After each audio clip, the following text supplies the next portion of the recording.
Hi friends, welcome to my YouTube channel. ఇప్పుడు మనం గత టెట్ పరీక్షలో ఇచ్చిన మ్యాథమెటిక్స్ ఎస్జిటి చూద్దామండి. సో మొదటి ప్రశ్న, ఎక్స్ యొక్క సంపూరక కోణం y అయిన ఎక్స్ ప్లస్ వై ఎంత? ఇక్కడ బాగా అబ్జర్వ్ చేయండి. సో సంపూరక కోణం అంటే 180 డిగ్రీలు అండి. సో ఎక్స్ యొక్క సంపూరక కోణం y కాబట్టి ఈ రెండు కలిపితే ఎంత ఉంటుందంటే సెకండ్ ఆప్షన్ 180 డిగ్రీస్. అదే పూరక కోణం అయితే 90 డిగ్రీలు. తర్వాత ప్రశ్న, సమాంతర చతుర్భుజం యొక్క ఆసన్న కోణాలలో ఒకటి 85 డిగ్రీలైన మరొక కోణం ఎంత? ఇక్కడ సమాంతర చతుర్భుజం మనందరికీ తెలుసు, ఇలా ఉంటుంది. సో ఒకటి 85 డిగ్రీలు అయితే మరొకటి ఎంత అవుతుందంటే 95 డిగ్రీలు అవుతుంది. ఎందుకంటే ఈ రెండు కోణాలు మొత్తం 180 ఉంటుంది, ఇది మళ్ళీ 85 ఉంటుంది, ఇది 95 ఉంటుంది. సో ఆన్సర్ వచ్చేటప్పటికల్లా థర్డ్ ఆప్షన్ 95 డిగ్రీలు. తర్వాత ప్రశ్న, ప్రక్క పటంలో ఎక్స్ విలువ ఎంత? సో ఇప్పుడు ఎక్కడైనా ఒక క్వార్టర్ లెటర్ తీసుకోండి. సో 4 భుజాలు కలిగిన ఏదైనా ఒక ఫిగర్ని తీసుకుంటే ఈ 4 కోణాల మొత్తం ఎంత ఉండాలంటే 360 డిగ్రీలు. అయితే ఇక్కడ ఆల్రెడీ 110 డిగ్రీలు, 40 డిగ్రీలు, 100 డిగ్రీలు ఇచ్చాడు. మొత్తం కలిపితే 250. ఇంకోటి ఎంత అని అడిగాడు, అదే ఎక్స్ విలువ. సో ఆన్సర్ మనకు అందరికీ తెలుసు. ఈ 360 డిగ్రీలో 250 తీస్తే 110 డిగ్రీలు. సో ఫస్ట్ ఆప్షన్ మన ఆన్సర్. ఫ్రెండ్స్, మ్యాథ్స్ చాలా ఈజీ. సో బాగా ప్రాక్టీస్ చేస్తే ఈజీ, అయితే ప్రాక్టీస్ చేయకపోతే మొత్తం కష్టంగా అనిపిస్తుంది. సో కంటిన్యూగా నా వీడియోస్ని ఫాలో అవ్వండి. ఈజీగా మీరు టెట్లోను డిఎస్ఏలో ఎక్కువ మార్క్స్ సంపాదించవచ్చు. ఇప్పుడు తర్వాత ప్రశ్న, 2.5 whole square plus 2 into 2.5 into 1.5 plus 1.5 whole square by 2.5 whole square minus 2 into 2.5 into 1.5 plus 1.5 whole square into 2.5 minus 1.5 by 2.5 plus 1.5. ఇక్కడ మీరు బాగా అబ్జర్వ్ చేయండి. ఇదంతా లెక్క చేసేటప్పుడు చాలా టైం పట్టేస్తుంది. సో ఈజీగా మీరు ఐడెంటిఫై చేస్తే ఇక్కడ A square plus 2ab plus B square, అలాగే A square minus 2ab plus B square ఉంది. ఇక్కడ ఏ మైనస్ బి ఉంది, ఇక్కడ ఏ ప్లస్ బి ఉంది. అబ్జర్వ్ చేయండి. A square plus 2ab plus B square అంటే A plus B whole square. A plus B whole square అంటే 2.5 plus 1.5 whole square. కిందనే ఉందండి A square minus 2ab plus B square అంటే A minus B whole square. ఇక్కడ A minus B whole square. అలాగే ఇంటూలో ఏముంది, ఏ minus B, అలాగే ఇక్కడ A plus B. మనందరికీ తెలుసు, ఈ పైన దానికి కింద దానికి స్క్వేర్ పోతుంది, ఈ పైన ఈ కింద ఉన్నది స్క్వేర్ పోతుంది. అంటే ఏం మిగులుతుందండి, 2.5 ప్లస్ 1.5 పైన మిగిలింది, కింద 2.5 మైనస్ 1.5. 2.5 1.5 4, 2.5లో 1.5 తీస్తే 1, 4/1 అంటే మన ఆన్సరు సెకండ్ ఆప్షన్ 4. తర్వాత ప్రశ్న, దత్తాంశము 1/2, 3/4, 5/3, 1/12, 1/6 యొక్క మధ్యగతం ఎంత? సో ఒక 5-6 నెంబర్స్ ఇస్తాడంటే అది భిన్నాల్లో అవ్వచ్చు, నెంబర్స్లో అవ్వచ్చు, పాయింట్స్లో అవ్వచ్చు. సో వాటిని ఏం చేయాలంటే ముందు ఆరోహణ క్రమంలో రాసుకోవాలంటే చిన్నది నుండి పెద్దది, అప్పుడు మధ్యలో ఏది ఉందో అది విలువ. సో ఇక్కడ ఒకవేళ 6 నెంబర్లు అలాగుంటే మధ్యలో 2 నెంబర్లు ఉంటే 6న్నిటికి మధ్యలో బై 2 చేసుకుంటూ వచ్చేది మన ఆన్సర్ అవుతుంది. ఇది వరకు చేస్తాం. సో ఇప్పుడు మనం అబ్జర్వ్ చేయండి. 1/2 అంటే 0.5, 3/4 అంటే 0.75, 5/3 అంటే 1.6 సంథింగ్ వస్తుంది. ఎందుకంటే 3 1 3 2 0. సో పాయింట్ పెట్టాం, 3 6 18, 6 6 ఎలాగంత వస్తుంది. సో 1/12 అంటే 0. ఇంకా 0 దించుకోవాలి, పెట్టుకోవాలి, ఎందుకంటే మరొక 0 పెట్టుకోవాలి. సో 100 అవుతుంది, 1896 ఇలాగ అవుతుంది అనమాట. ఇక్కడ 1/6 అంటే 0. మళ్ళీ 1 10 అయితే 6 1 6, మళ్ళీ 6 6 సంథింగ్ అవుతుంది. ఇప్పుడు మనం బాగా అబ్జర్వ్ చేస్తే 0 తర్వాత ఇక్కడ 0.5, 75, 66, 0.08, 0.16. ఇందులో బాగా చిన్నది ఏంటో మనకు తెలుసు 1/12. సో చిన్నది 1/12, లేదా 1లో మనం బాగా అబ్జర్వ్ చేసిన 1 ఉన్న వాటిలో ఏది కింద విలువ ఎక్కువ ఉంటుందో అది చిన్న విలువ అవుద్ది. రెండోది ఏటవుతుందంటే మొదటిది 1/12, రెండోది 1/6, మూడోది 1/2, నాలుగోది 3/4, ఐదోది ఇది అపక్రమణం కాబట్టి ఇది ఇంకా పెద్ద అవుద్ది. కాబట్టి ఇక్కడ మనకి ఆన్సర్ ఏమవుతుందంటే మధ్యలో ఉన్నది 1/12. సో మన ఆన్సర్ వచ్చేటట్టుకల్లా 1/2 మధ్యగతం, 4th ఆప్షన్. తర్వాత ప్రశ్న, రేణు 175 కిలోలు మరియు 225 కిలోల బరువున్న బస్తాలు ఎరువులను కొనుగోలు చేసింది. ఆ 2 ఎరువుల బస్తాలను ఖచ్చితమైన సార్లు కొలవగల గరిష్ట బరువు ఎంత? గరిష్ట బరువు అంటే HCF కట్టాలండి. సో హైయెస్ట్ కామన్ ఫ్యాక్టర్ కట్టాలి. ఇక్కడ మనం బాగా అబ్జర్వ్ చేస్తే పాత బత్త వచ్చేటికల్లా 225, 75తో భాగించండి, 175తో భాగించండి, 1లో 175, ఇంకా 50 మిగిలింది. మళ్ళీ 175ని ఎక్కడ వేసుకుంటే 53, 150, 25 మిగిలింది. మళ్ళీ 50ని ఎక్కడ వేసుకుంటే 25 50, కాబట్టి 0 మిగిలింది. 0 వచ్చింది. ఎంతవరకు దేనివల్ల వచ్చిందంటే 25 వల్ల వచ్చింది కాబట్టి మన ఆన్సరు 25. బాగా ఇంకా ఈజీగా చేసుకుంటే ఇక్కడ 175 25తో భాగించబడుతుంది, 225 కూడా 25తో భాగించబడుతుంది, కాబట్టి ఆన్సర్ 25. ఆప్షన్లు ఒకసారి చెక్ చేయండి. 100 రెండు కూడా 100తో భాగించబడవు, 50తో కూడా భాగించబడవు, 12.5తో భాగించబడతాయి. కానీ వీలైనంత పెద్ద నెంబర్ కావాలి కాబట్టి గరిష్ట, కాబట్టి మనకు ఆన్సర్ 25 అవుతుందండి. So answer 25. తర్వాత ప్రశ్న, చతురస్రం యొక్క చుట్టుకొలత 4x+8 అయితే చతురస్ర వైశాల్యం ఎంత అని అడిగాడు. సో మన చుట్టుకొలత ఫార్ములా ఏంటండి? మన లెక్క ప్రకారం చతురస్రానికి 4a. సో వాడిచ్చింది 4x+8 అంటే 4 కామన్ తీస్తే x+2. సో 4 పోతే x అంటే ఒక భుజం x+2 వచ్చింది. మనకు చతురస్ర వైశాల్యం ఫార్ములా ఏంటి? a² అంటే x+2 whole square. x+2 whole square అంటే x² + 2ab, 2 × 2 × x 4x + 2² 4. So మన answer x² + 4x + 4. So third option is answer. తర్వాత ప్రశ్న, √100.2001 = 10.01 అయినా √0.010020001 విలువ ఎంత? ఇక్కడ మీరు బాగా అబ్జర్వ్ చేయండి. ఇక్కడ రూట్లో 4 డిజిట్ల ముందు పాయింట్ ఉండేటప్పుడు ఇక్కడ మన ఆన్సర్ ఏమొచ్చిందంటే 2 డిజిట్ల మీద పాయింట్ వచ్చింది. ఇక్కడ మరి 8 డిజిట్ల ముందు రూట్ ఉంది కాబట్టి మనం 4 డిజిట్ల ముందు పాయింట్ రావాలి. అలా ఆప్షన్లో 4 డిజిట్ల ముందు పాయింట్ వచ్చేవి 2 వాల్యూలు ఉన్నాయి. సో రెండోది ఒకటి ఉంది, నాలుగోది ఒకటి ఉంది. కానీ ఇక్కడ 0 పాయింట్ కాబట్టి ఇక్కడ ఆన్సరు 4th ఆప్షన్ అవుతుంది తప్ప 2nd ఆప్షన్ అవ్వదు. మన ఆన్సరు 4th ఆప్షన్. ఈజీ అండి. తర్వాత ప్రశ్న, కాప్యరేఖర స్థిరాంకం ఎంత అని అడిగాడు. కాప్యరేఖర స్థిరాంకం అంటే మనకు చాలా ఈజీ అండి, ఆల్రెడీ తెలుసు మీ అందరికీ. 4th option 6174. దీని విలువ ఇంకేం ఉండదండి. సో ఏవైనా మినిమం 2 డిఫరెంట్ నెంబర్లు గల 4 నెంబర్లు తీసుకోవాలి. సో 4 నెంబర్ల యొక్క విలువ తీసుకొని దాన్ని ఆరోహణ క్రమంలో రాస్తాం, అవరోహణ క్రమంలో రాస్తాం. ఆ రెండింటి యొక్క డిఫరెన్సు 6174 వస్తుంది. అదే కాప్యరేఖర స్థిరాంకం. ఫర్ ఎగ్జాంపుల్ 6174 అనే నెంబర్ని తీసుకుందాం. ఆరోహణ క్రమంలో రాయండి, అంటే చిన్నది నుండి పెద్దది, లేదా అవరోహణ క్రమంలో ముందు రాయండి 7 6 4 1. అలాగే ఆరోహణ క్రమంలో రాయండి 1 4 6 7.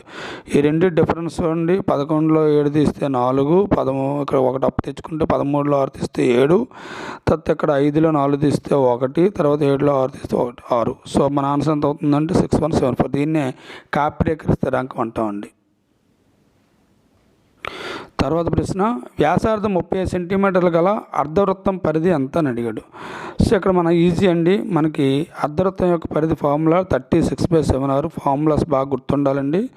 సో ఆర్ అంటే ఇక్కడ మనకు 35 ఇచ్చాడు డైరెక్ట్గా, 36/7R. కాబట్టి ఆర్ వాల్యూ 35 ఇచ్చాడు కాబట్టి ఆర్ ప్లేస్లో 35 వేస్తే 7 1 7 5. సో 36 5 180 డిగ్రీలు అండి. So answer 2nd option. తర్వాత ప్రశ్న, కుందన 5 మీటర్ల పొడవగల గుడ్డలో 1.8 మీటర్లు పెద్ద కుమారుడు తరుణ్కు 1.6 మీటర్లు, చిన్న కుమారుడు పవన్కు చొక్కాలు కుట్టించింది. అయితే మిగిలిన గుడ్డ పొడవు మీటర్లలో అని అడిగాడు కాబట్టి ఈజీ అండి. 5 మీటర్లలో 1.8 మీటర్లు పెద్ద కుమారుడు, 1.6 మీటర్లు చిన్న కుమారుడికి చొక్కాలు కుట్టించింది కాబట్టి ఈ రెండు కలిపితే 5 మీటర్లలో నుండి 3.4 తీసేయండి. సో ఇక్కడ 6, ఇక్కడ 1.6 మీటర్లు మిగులుతుంది కాబట్టి ఆన్సరు సెకండ్ ఆప్షన్. తర్వాత ప్రశ్న, క్రింది వానిలో సరైనది ఏది అని అడిగాడు. ఫస్ట్ ఆప్షన్ మధ్యగతం ఎల్లప్పుడూ దత్తాంశంలోని సంఖ్యలలో 1 అన్నాడు. సో అది అవ్వదండి, ఎందుకంటే మధ్యగతం 7 నెంబర్లు ఇస్తే 6వ క్రమంలో రాసుకొని మధ్యలో 1 నెంబర్ అవుతుంది. బట్ అలా కాకుండా 8 నెంబర్లు అలా సరిసంఖ్య నెంబర్లు కలిగిన 8, 10, 12 ఇచ్చాడు అనుకోండి, మధ్యలో 2 నెంబర్లు ఉంటే ఆ రెండింటికి మధ్య నెంబరు అంటే అదే దత్తాంశంలో ఉండే నెంబర్ రాకపోవచ్చు కాబట్టి అది తప్పండి. సో రెండో చూడండి, సగటు అనేది దత్తాంశంలోని సంఖ్యల్లో 1. సో సగటు కూడా మనకు తెలుసండి, దత్తాంశంలో సంఖ్యలు అవ్వాలని రూల్ లేదు. సగటు ఈక్వల్స్ టు రాసుల మొత్తము బై రాసుల సంఖ్య కాబట్టి అవన్నీ కలిపి బై సంథింగ్ వేస్తే మనకు వచ్చే వాల్యూ అది ఉండొచ్చు, ఉండకపోవచ్చు కాబట్టి అది కూడా కాదు. మూడో చూడండి, బాహుళకం ఎల్లప్పుడూ దత్తాంశంలోని సంఖ్యల్లో 1 అని అన్నాడు. సో ఇక్కడ మనకు తెలుసు బాహుళకం అంటే నెంబర్ ఆఫ్ టైమ్స్ ఏవైతే రిపీట్ అవుతున్నాయో అదే నెంబర్ అవుతుంది కాబట్టి ఇది ఖచ్చితంగా ఆన్సర్ అవుతుందండి.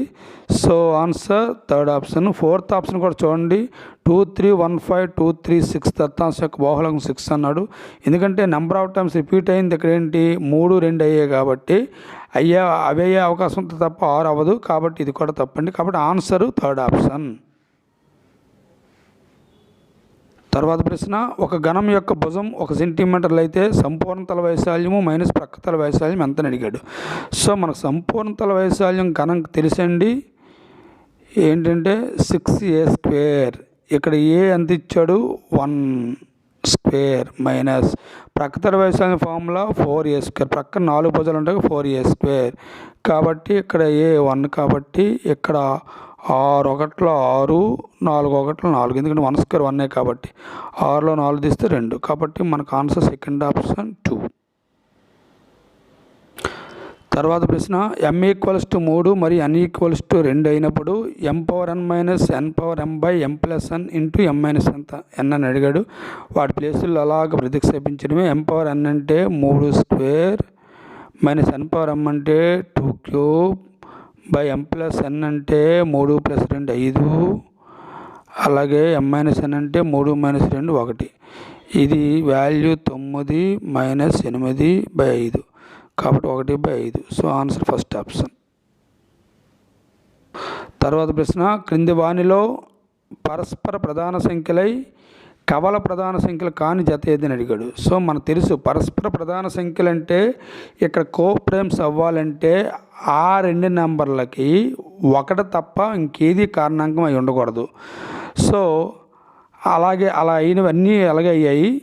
అయితే కవల ప్రధాన సంఖ్యలు కాని జత అడిగాడు కాబట్టి ఇక్కడ మనకి కవల ప్రధాన సంఖ్యలు అంటే అబ్జర్వ్ చేయండి, 2 వరుస ప్రధాన సంఖ్యల మీద తేడా 2 ఉంటే అది కవల ప్రధాన సంఖ్యలు. ఇది కవల ప్రధాన సంఖ్యలే, ఇది కవల ప్రధాన సంఖ్యలే, ఇది కవల ప్రధాన సంఖ్యలే. ఇవి మాత్రం కవల ప్రధాన సంఖ్యలు కావు, ఎందుకంటే 2 కవల ప్రధాన సంఖ్యలు కావు. 9 అనేది ప్రధాన సంఖ్య కాదు కాబట్టి మన ఆన్సర్ ఏంటంటే సెకండ్ ఆప్షన్ మన ఆన్సరు. తర్వాత ప్రశ్న, 6, 8 మరియు 12లచే ఖచ్చితంగా భాగించబడే అతి చిన్న 3 అంకెల సంఖ్య అంతని అడిగాడు. ఈ టైప్ ప్రాబ్లమ్స్ ఎక్కువ ఇస్తుంటాడండి, మనం అబ్జర్వ్ చేయండి. 6, 8, 12లచే భాగించబడే సంఖ్య కావాలంటే ముందు ఎల్సిఎం కట్టాలి. 6కి 8కి 12కి ఎల్సిఎం 24 అండి. ఎందుకంటే ఇందులో ఏదైనా పెద్ద సంఖ్య, ఈ మూడిట్లో పెద్ద సంఖ్య 12 కానీ 8తో భాగించబడదు, అప్పుడు దాని యొక్క మల్టిపుల్ తీసుకున్నాం. 12 24, 6తో భాగించబడుతుంది, 8తో భాగించబడుతుంది, 12తో భాగించబడుతుంది, లేదంటే కాసాక మామూలు కట్టుకోవడమే. సో ఇప్పుడు 24 అనేది ఈ మూడింటి చేత భాగించబడే అతి చిన్న సంఖ్య. అయితే మనకు కావాల్సింది ఏంటి 3 అంకెల సంఖ్య కాబట్టి దీని యొక్క మల్టిపుల్లే మన ఈ మూడింటితో కూడా భాగించబడతాయి. కాబట్టి ఎందుకంటే మీ నాన్నగారి యొక్క బంధువు నీకు బంధువు అవుతారు కాబట్టి 24 4 96 అది కూడా 2 అంకెలు అవుద్ది. 24 5 వస్తారు కల్లా 120.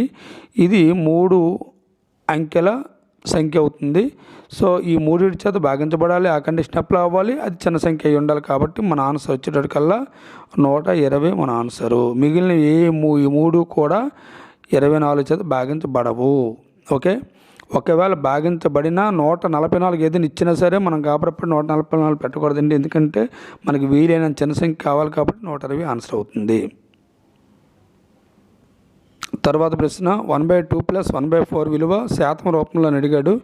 1/2 అంటే మనకు తెలుసు 50% ప్లస్ 1/4 అంటే 25%, కలిపితే 75%. సో మన ఆన్సర్ సెకండ్ ఆప్షన్ మన ఆన్సర్ అండి. సో ఎలా చేసినా పర్వాలేదు. లేదు 1/2 + 1/4 = 3/4 అవుతుంది.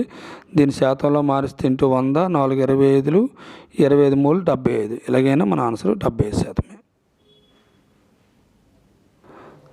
తర్వాత ప్రశ్న చతురస్రాన్ని ఒక ప్రత్యేక రాంబస్గా భావించవచ్చు. ఇది రైటేనండి.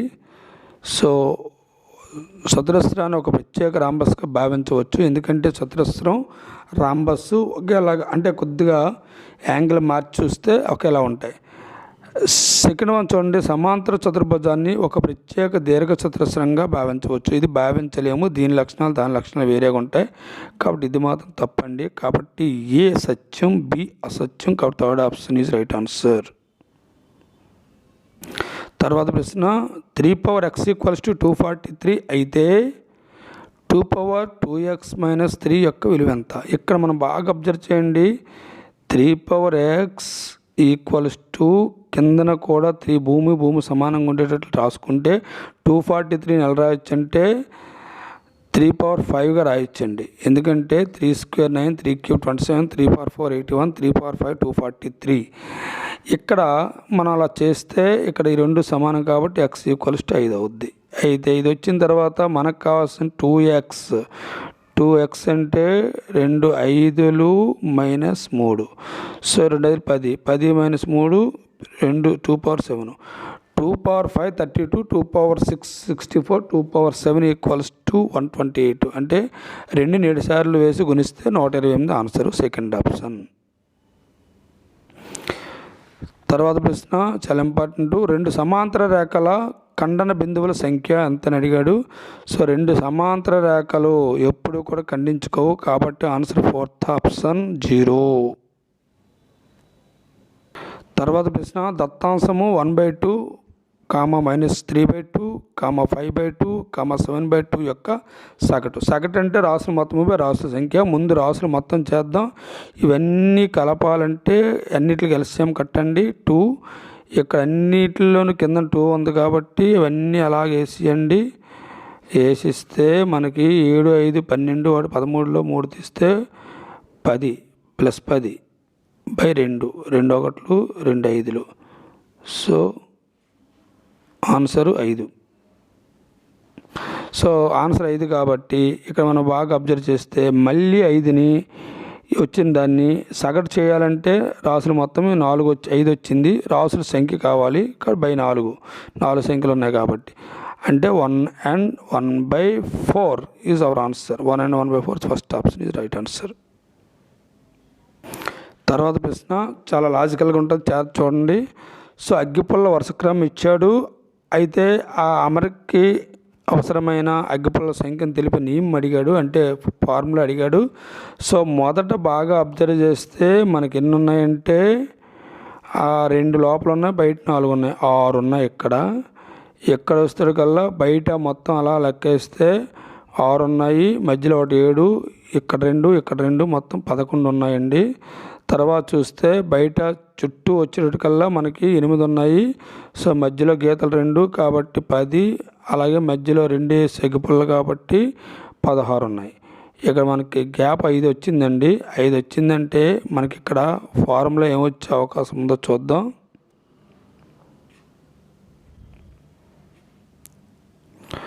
సో మొదట 6, తర్వాత 11, తర్వాత 16 కాబట్టి ఇది 5 × 1 + 1 అని రాయొచ్చు. దీన్ని 5 × 2 + 1 అని రాయొచ్చు. ఇది 5 × 3 + 1 అని రాయొచ్చు.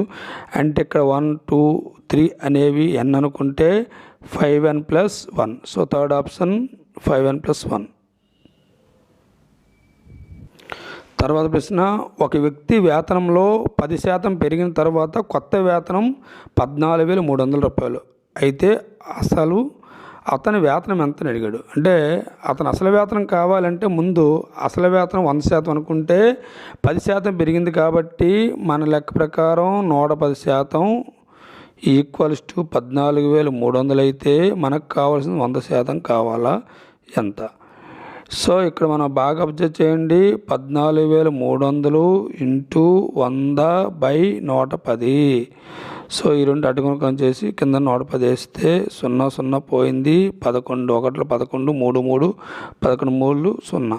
సో 130 పక్కన 2 సున్నాలు అంటే 13,000. సో అతడి అసలు వేతనం ఎంత అంటే 13,000. Second option is right answer. తర్వాత ప్రశ్న, x మరియు yలు అనులోమానుపాతంలో ఉంటే x/y అనేది ఒక స్థిరాంకము. అలాగే రెండోది చూస్తే x మరియు yలు విలోమానుపాతంలో ఉంటే x × y ఒక స్థిరాంకం. ఈ రెండు రైటేనండి. సో ఎప్పుడైనా అనులోమానుపాతంలో ఉంటే x/y రావాలి, స్థిరాంకంగా మారాలంటే.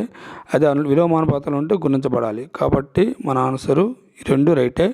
కాబట్టి ఏ సత్యం మరియు బి సత్యం. Fourth option right answer. తర్వాత మ్యాథ్స్ మెథడాలజీ చూద్దామండి. ఉత్తమ ప్రాజెక్టు లక్షణాలు. మొదట చూడండి, చక్కటి ఉద్దేశం కలిగి వాస్తవికతకు దగ్గరగా ఉంటుంది. రైటే. అంటే వాస్తవికత దూరంగా ఉంటే మాత్రం అది ఉత్తమ ప్రాజెక్ట్ అవ్వదు. అలాగే రెండోది చూడండి, ఊహాత్మక ఆలోచన సృజనాత్మకతను పెంపొందిస్తుంది. ఇది రైటే. అలాగే థర్డ్ ఆప్షన్ చూడండి, ప్రయోజనకారిగా ఉంటూ విద్యార్థుల సమయం ప్రయత్నాలను ఆదా చేస్తుంది. అలా ఉంటేనే ఉత్తమ ప్రాజెక్ట్ లక్షణాలు అవి ఉంటాయి. కాబట్టి 3 రైటే. కాబట్టి మన answer third option ABC right answer. కాబట్టి మన ఆన్సర్ థర్డ్. తర్వాత ప్రశ్న, గణితం అంటే పరిమాణ శాస్త్రం అని నిర్వచించిన వారు ఎవరు. సో ఆన్సర్ డైరెక్ట్ పెట్టండి. Fourth option Aristotle. తర్వాత ప్రశ్న, క్రింది వానిలో 5E ఇన్స్ట్రక్షనల్ మోడల్కి చెందనది. సో మన ఇక్కడ 5Eలో ఎక్స్ప్లోర్ ఉంటుంది, ఎలాబొరేట్ ఉంటుంది, ఎవాల్యుయేట్ ఉంటుంది, కానీ ఎక్స్పీరియన్స్ ఉండదు. కాబట్టి మన ఆన్సరు థర్డ్ ఆప్షన్. తర్వాత ప్రశ్న, RCEM నమూనాలో సోపానాలు. సో ఇక్కడ కూడా అబ్జర్వ్ చేయండి. ఫస్ట్ వన్, ఆశించిన ప్రవర్తన ఫలితాలు ఉంటాయి. సమాచారాన్ని అందించే వ్యూహం ఉంటుంది, కానీ ప్రవర్తన మార్పుల మూల్యాంకనం చేయడం ఉండదు. కాబట్టి మన సెకండ్ ఆప్షన్ మన ఆన్సర్. తర్వాత ప్రశ్న చాలా ఇంపార్టెంట్. నిర్మాణాత్మక మదింపులో ప్రాజెక్టు పని కొరకు కేటాయించిన మార్కులు ఎన్ని. సో మనకు తెలుసు ఆన్సర్ ఫస్ట్ ఆప్షన్ 10 మార్కులు. ఈ వీడియోలో చివరి ప్రశ్న అండి. LW అండర్సన్ ప్రకారం పదజాలంలో మార్పులో భాగంగా సంశ్లేషణను క్రింది విధంగా మార్చడం జరిగింది. సో ఆన్సర్ సెకండ్ ఆప్షన్ సృష్టించుట. So thank you friends. Thank you for watching.